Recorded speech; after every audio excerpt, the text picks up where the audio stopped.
Salut à tous, ici French Doll Collector et on se retrouve pour une review Barbie. Aujourd'hui ce sera une review Barbie as Poison Ivy, puisque c'est une poupée Poison Ivy, donc de la marque Barbie Mattel, mais qui représente bien Poison Ivy, donc la méchante de Batman dans les comics Batman de DC Comics. Donc pour vous montrer la boîte qui est un peu abîmée dans ce coin-là, mais je m'en fiche parce que de toute façon je vais l'ouvrir. Sur le dessus, il y a Poison Ivy Barbie, donc l'ancien logo de Barbie. C'est transparent sur la majorité des côtés et sur le devant. On voit la poupée, on voit aussi son petit socle un peu ici, donc elle est vendue avec un socle. Et cette espèce de... on dirait que ça peut s'ouvrir. Donc je sais pas ce que c'est un porte-clés, mais je sais pas est-ce qu'il y a quelque chose dedans, on verra bien. Poison Ivy Barbie, attention blablabla. Poison Ivy Barbie encore, le logo de Mattel. Rien de plus intéressant. Sur le côté droit, il y a du blabla. Sur le côté gauche, le logo de Barbie et les sites de Barbie. Le derrière, on retrouve encore Poison Ivy Barbie, poupée.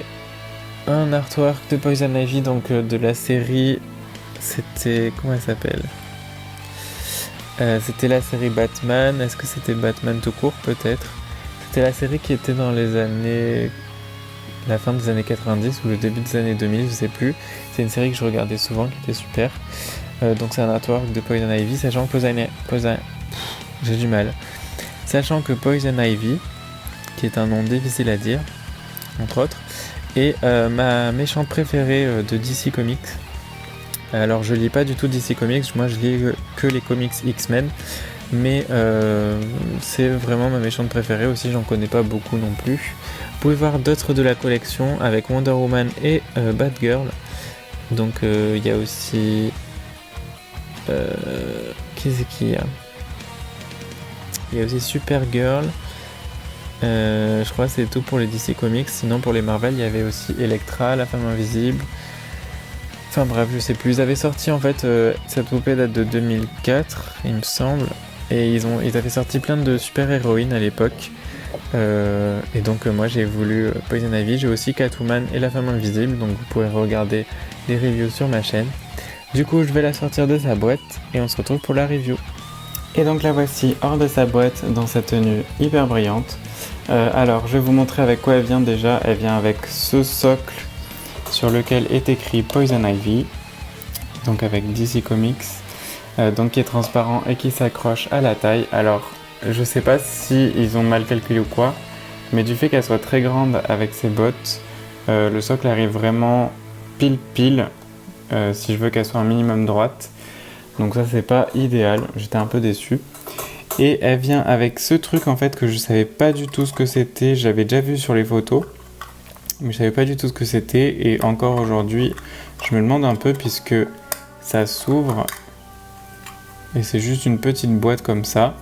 Donc pour une Barbie qui aurait des accessoires, je trouve que ça serait hyper pratique. Pour elle qui vient avec rien à part sa tenue, je trouve pas ça hyper utile, sachant qu'ils l'ont fait sur tous les super-héros. Alors je me dis c'est peut-être un truc pour accrocher à son sac à dos, à son cartable à l'école, pour mettre des bonbons ou peut-être un truc comme ça. Sinon je vois pas du tout ce que ça pourrait être.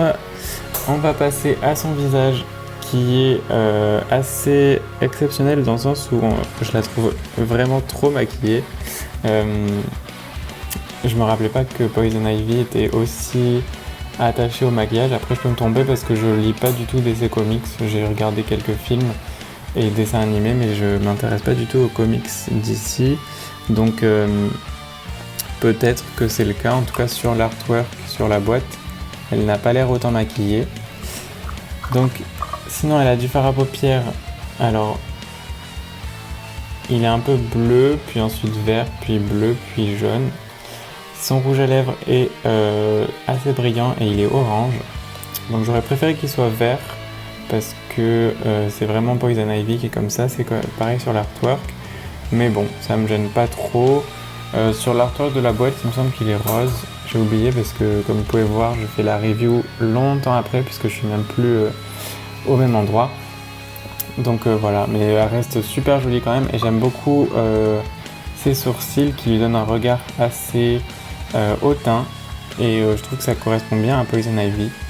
Elle a un peu les mêmes sourcils que la Catwoman, donc c'est un peu la même forme qui leur donne des regards un peu plus adultes que les Barbies. Ses cheveux sont super jolis, donc c'est entre le roux et le blond vénitien, sauf que comme vous pouvez voir directement, il n'y en a pas beaucoup. Ou en tout cas, il faut faire des efforts pour cacher son crâne et ça c'est vraiment dommage. Pourtant elle a beaucoup de volume sur le dessous, mais c'est vrai que ici non. Et je l'ai eu neuve et je l'ai pas du tout brossée, donc je sais vraiment que c'est comme ça que je l'ai eu. Donc là en fait, comme je viens de la sortir de ma boîte de stockage, j'ai même pas eu le temps de la coiffer, donc vous avez pu voir l'état des dégâts entre guillemets, mais bon, c'est cachable avec un peu de coiffage. Elle porte ce collier, donc c'est juste du plastique, c'est censé représenter des feuilles.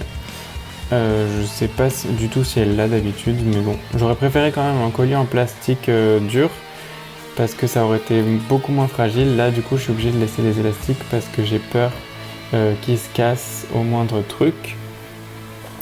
Ensuite sa tenue, c'est vraiment une tenue trop belle, enfin en tout cas pour elle je trouve que c'est vraiment top. Elle a cette espèce de body vert brillant comme vous pouvez voir, qui est dans une couleur hyper jolie, donc il lui arrive juste au-dessus des cuisses. Donc elle a un décolleté en forme de cœur et cette tenue s'enlève avec un velcro à l'arrière. Donc voilà, donc c'est vraiment la tenue phare de Poison Ivy, qui n'a rien à voir avec les DC Super Hero Girl. Elle a ces espèces de manchettes vertes aussi.